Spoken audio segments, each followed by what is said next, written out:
In your own words, Ms. Liscombe, what the LEAP test means to you? What it means to me? Okay, the LEAP test is a test of knowledge for students in grades 4th and 8th, and it's a test that will determine whether or not the students pass on to the next grade.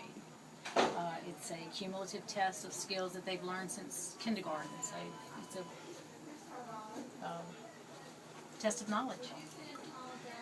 Do you think the LEAP test really do have to determine you if you pass or fail?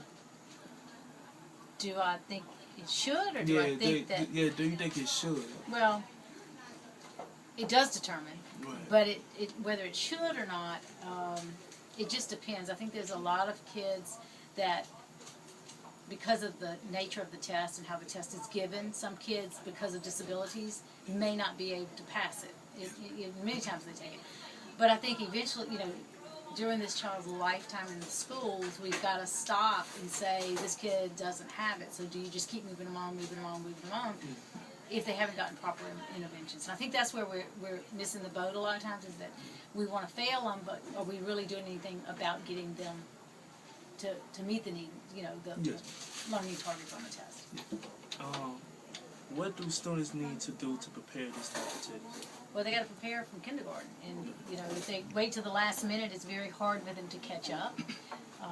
The best thing is that when they go to school, they need to be at school doing whatever they can to get themselves prepared for the test. Now, they can go on the websites and do practice tests and all of that, but that's kind of like a last minute thing. But they need to be preparing when they start kindergarten. Yes.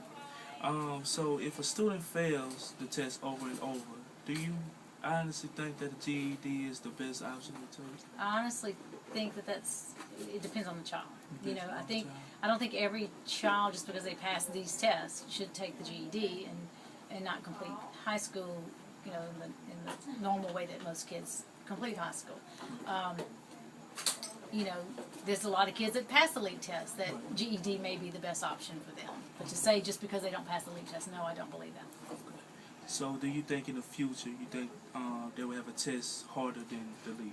Well, the test, next year they're going to begin the PARC test, and that test, I don't know whether it's going to be harder or not, but I know that the skills that the students have to know, they're going to have to know deeper than what they know now.